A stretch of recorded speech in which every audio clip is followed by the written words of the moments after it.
Welcome to the Deep Dive, where we take a focused look at what you really need to know. Today, we're diving straight into Caecal carcinoma, hmm a specific area within colorectal cancer that's, well, pretty crucial for a solid understanding. Definitely. Think of this as your high-yield revision session. We're pulling the key info from medical notes, a university lecture. That's right. We've synthesized clinically relevant material to bring you, hopefully, a clear and concise understanding of Caecal carcinoma. Yeah, the mission today is really to equip you with that core knowledge for effective learning and, easy recall. Exactly. Recall is key. Okay, so to get us started, what exactly is Caecal carcinoma? What are we looking at here? Okay, so in simple terms, Caecal carcinoma is cancer located right in the caecum. The caecum. Yeah, that's the very beginning of your colon, that first pouch-like bit in the lower right part of your abdomen. Okay. And what's key to remember is that it's a type of colorectal cancer. It starts from the cells lining the colon. So it's right there at the starting line, like the colon's journey. That mental image helps. Exactly. A good way to think of it. Now, what sets this in motion? What's the etiology behind Caecal carcinoma? Well, like with many cancers, the precise cause isn't fully understood. It's complex, Right. but we know it arises from an interplay, really, between genetic mutations and environmental factors. So changes in the cell DNA. Yeah, essentially changes occur in the DNA of cells in the caecum, and these changes can be influenced by various things you're exposed to. And are there specific genetic factors or, family histories that might make someone more susceptible? Definitely. Genetic predisposition plays a significant role. So individuals with a strong family history of colorectal cancer Okay. or those with inherited conditions like Lynch syndrome that increases risk for several cancers, including colorectal, Right, Lynch syndrome. and familial adenomatous polyposis, or FAP. That's another inherited one, causing lots of polyps and a high cancer risk. They're at higher risk. Those are important ones to keep in mind. So, okay, who are the individuals most at risk then? What are the key risk factors we should be aware of? We can think about these in categories. It helps. Age is a primary factor. It's most frequently diagnosed in people over 50. Over 50, okay. And as we just mentioned, family history of colorectal cancer or polyps is significant. Makes sense. Also, certain inflammatory bowel diseases, particularly Crohn's disease and ulcerative colitis, they also elevate the risk. Okay, those are kind of familiar risk factors for bowel issues. Generally, what about lifestyle choices? Do they come into play? Oh, yes. Lifestyle indeed contributes. Mm. A diet high in red and processed meat, Mm-hmm. coupled with low fiber intake, that's been associated with increased risk. Right. And then there's obesity, smoking, Yeah. and, a sedentary lifestyle. Those are contributing factors for colorectal cancer generally, and that includes in the caecum. Are there any other specific risk factors we should consider? Anything else? Yes. Yeah, a few more important ones. The presence of neoplastic polyps. These are those abnormal growths that could potentially become cancerous. Right, the precancerous ones. Exactly. Those in the colon are a risk factor. Mm-hmm. We should also reiterate those key genetic predispositions, FAP and HNPCC, which is hereditary non-polyposis colorectal cancer, another inherited condition. Okay, FAP and HNPCC. Yeah.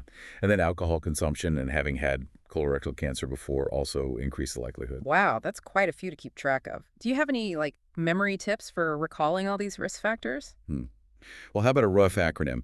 AFIDONGAP. AFIDONGAP. Okay, break that down. Sure.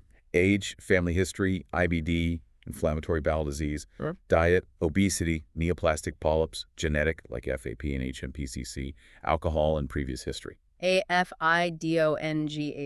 Got it. Wow. It's not, totally exhaustive, but it covers many of the key ones. That's actually really helpful. A good mnemonic.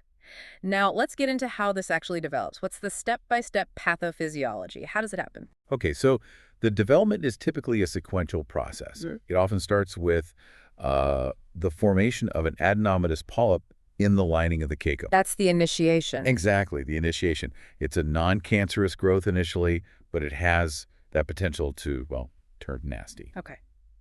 Then, over time, that's the progression phase.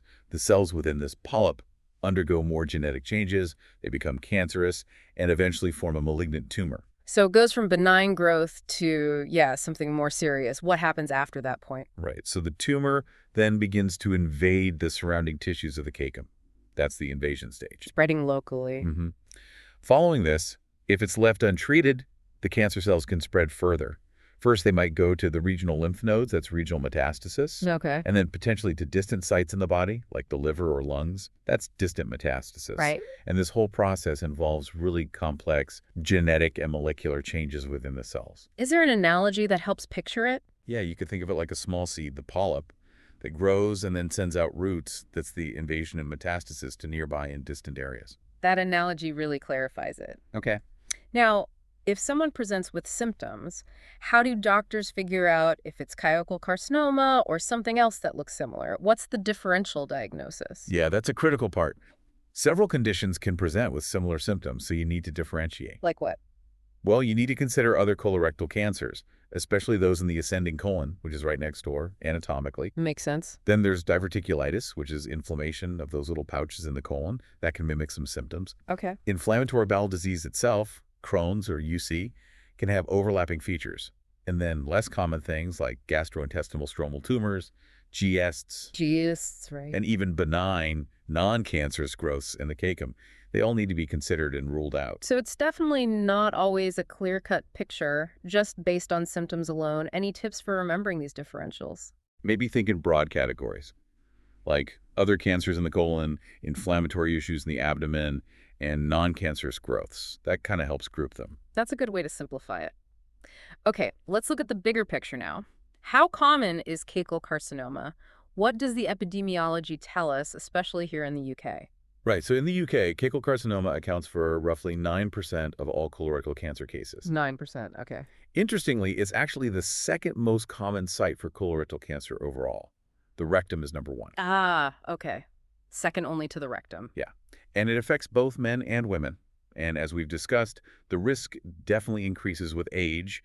Most cases are in people over 60. And how does this fit within the overall landscape of colorectal cancer in the UK? Is that still a major issue? Oh, absolutely. Sure. Colorectal carcinoma as a whole is a significant health issue here. It's the third most commonly diagnosed cancer. Third most common, wow. And the second leading cause of cancer-related deaths. It accounts for about 16,000 deaths every year in the UK. 16,000, that's huge. It is. And caecal carcinoma specifically represents about 14% of all the ways colorectal cancer presents. 14%. Yeah. And it's also worth noting, it often has a more sort of insidious or silent presentation, meaning symptoms might not really show up until the cancer is more advanced. That's a sobering point, being silent until later stages. So what are the clinical features then that might eventually prompt someone to seek medical attention? What signs and symptoms should we know? Well, the way it presents can vary quite a bit, and like we just said, some people might not have noticeable symptoms early on. Right. But common signs include things like vague abdominal pain or discomfort, maybe changes in bowel habits like new diarrhea or constipation, Yeah. blood in the stool, though maybe less obvious than with rectal cancers. Unexplained weight loss and fatigue are also pretty common indicators. Anything else? Sometimes, yeah, a palpable mass might be felt in the abdomen, often down in that lower right side, the right iliac fossa. You mentioned anemia earlier as well. That seems important. Yes, absolutely. That's a very important point. Iron deficiency anemia can develop because of chronic, often hidden occult bleeding from the tumor. So slow, hidden blood loss. Exactly. And this can sometimes be the main way caecal carcinoma presents, especially if other symptoms are subtle or just not there. Interesting. Less often, it can present more acutely, maybe mimicking appendicitis or causing a blockage further down the bowel, or even leading to serious things like a perforation, hemorrhage, or fistulas. So a really wide spectrum of potential ways it can show up. Okay. Now, how do doctors actually investigate a suspected case? What tests and procedures are involved? We can sort of split the investigations based on context. Yes. Screening the general population versus investigating someone with symptoms. All right, let's start with screening. Okay, for screening, the NHS Bowel Cancer Screening Program offers the fecal occult blood test, or FOB test, FOB test. every 2 years for people aged 60 to 75. It checks for that hidden blood. If it's positive, a colonoscopy is offered for a proper look. And there's also a one-time flexible sigmoidoscopy offered at age 55. Got it. And what about individuals who are experiencing symptoms suggesting caecal carcinoma? Okay, so for symptomatic patients who aren't reporting obvious rectal bleeding or have no visible blood, an FOB test is usually a good first step. A full blood count, FDC, is also crucial. checking for that microcytic anemia we talked about, suggesting iron deficiency from blood loss. Right, the anemia check. Yeah. If the FOB is positive or if anemia is present, then usually a sigmoidoscopy or ideally a full colonoscopy is performed. And if there's rectal bleeding or visible blood. In those cases, a colonoscopy with biopsy is essential, no question. Straight to colonoscopy. Yes, it allows direct visualization of the whole colon, including the caecum, and you can take tissue samples, biopsies for a definitive diagnosis under the microscope. Makes sense. What about imaging? Imaging plays a vital role too. An abdominal and pelvic CT scan helps stage the local spread of the tumor. Okay, CT for local spread. And then a chest x-ray or maybe a CT chest checks for distant spread metastases, particularly to the lungs. Lungs, right. Sometimes an MRI might be used for more detailed local staging in specific cases, and a PE scan can be helpful for staging tricky cases or looking for recurrence later on. Okay. And blood tests. You mentioned tumor markers. Yeah, blood tests like liver function tests, LFTs, are standard. And tumor markers like CEA and CA19.9 can be used. Important note, though, they are not diagnostic. They're not for diagnosis. No, but they can help with prognosis and monitoring how well treatment is working. Got it. Okay, so once a diagnosis of caecal carcinoma is confirmed, what's the typical management approach here in the UK? Are there specific criteria for, say, urgent referral? Yes, absolutely. There are specific NICE criteria that flag an urgent referral to a specialist within 2 weeks. What are those? Things like someone over 40 with a positive FOB test plus new abdominal pain, weight loss, or someone over 50 with unexplained rectal bleeding. Anyone over 60 presenting with new iron deficiency anemia or a significant change in their bowel habits, those need urgent assessment. Makes sense. Also consider urgent referral for a palpable mass in the rectum or abdomen or anal ulceration. And in younger people, say under 50, if they have rectal bleeding plus other lower GI symptoms, weight loss, or anemia. Right. And for those over 50 with new abdominal pain or weight loss, or under 60 with a new change in bowel habit or new anemia, definitely arrange an FOB test. Okay, clear guidelines there. And what about the actual treatment once diagnosis is confirmed? What does that usually involve? The primary treatment is surgery. It involves a procedure called a radical right hemicolectomy. Right, hemicolectomy. Yeah, it means surgically removing the caecum, a part of the ascending colon next to it, and importantly, the nearby lymph nodes, the regional lymph nodes. Gotta get the lymph nodes. Absolutely. Yeah. Then, the remaining ends of the bowel are joined back together to restore continuity. And how is the surgery done? Open or keyhole? Well, where possible, laparoscopic surgery, that's the keyhole approach, is preferred over traditional open surgery. Why is that? It's been shown to be equally safe, and it has similar survival and recurrence rates, but often with faster recovery. Okay, good to know. And what about other treatments, like chemotherapy or other drugs? Yes, chemotherapy definitely has a role. Adjuvant chemotherapy, that's chemo given after surgery, is generally beneficial for patients with stage 3 disease where the cancer has spread to those lymph nodes. Stage 3, okay. It's also considered in some cases of stage 2 disease if there are high-risk features. And of course, chemo is used in palliative care for metastatic disease to control growth and help symptoms. What kind of chemo? A common standard regimen is called FOL-FOX. It's a Okay. combination of fluorouracil, folinic acid, and oxaliplatin. FOLFOX. Okay. And in certain situations, especially in advanced stages, biological therapies might be added. Drugs like bevacizumab, cetuximab, or panitumumab can sometimes improve outcomes when used with chemo. Targeted therapies. Exactly. And one more thing on treatment. If the cancer is spread but only to a limited extent, say isolated metastases in one lobe of the liver, surgery to remove those might actually be considered. Wow, okay. So it's often a combination approach, surgery, chemo, maybe targeted therapy, depending on the stage. What's the long-term outlook like? What's the prognosis? The prognosis, well, it really depends on several key factors. The most important is the stage of the cancer when it's diagnosed. The age is key. Absolutely. How far it's spread is crucial. And also, the individual's overall health plays a part. Right. The good news is that early detection and treatment significantly improve the chances of a positive outcome, a better prognosis. That makes sense. Unfortunately, if the cancer has spread to distant parts of the body, so distant metastases, the prognosis is generally less favorable. Poorer. And follow-up is important. Essential. Regular follow-up after treatment is crucial to monitor for any signs of recurrence and also to manage any potential long-term complications. Okay. And speaking of complications, what kind might someone experience, either from the cancer itself or maybe from the treatments for caecal carcinoma? Yeah, several potential complications can occur.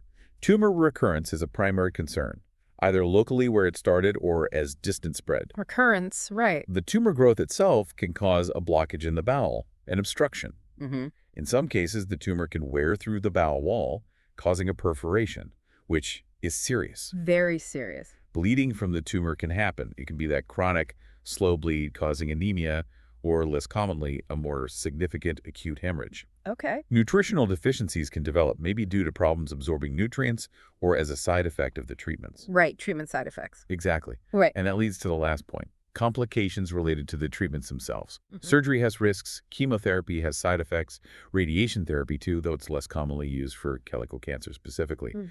And managing advanced cancer brings its own set of challenges. This has been an incredibly thorough and really helpful deep dive into Caecal carcinoma. We've covered a huge amount of ground, haven't we? From the definition right through to management and complications. Yeah, definitely covered the key areas. Exactly what's needed for focused revision, I think. Exactly.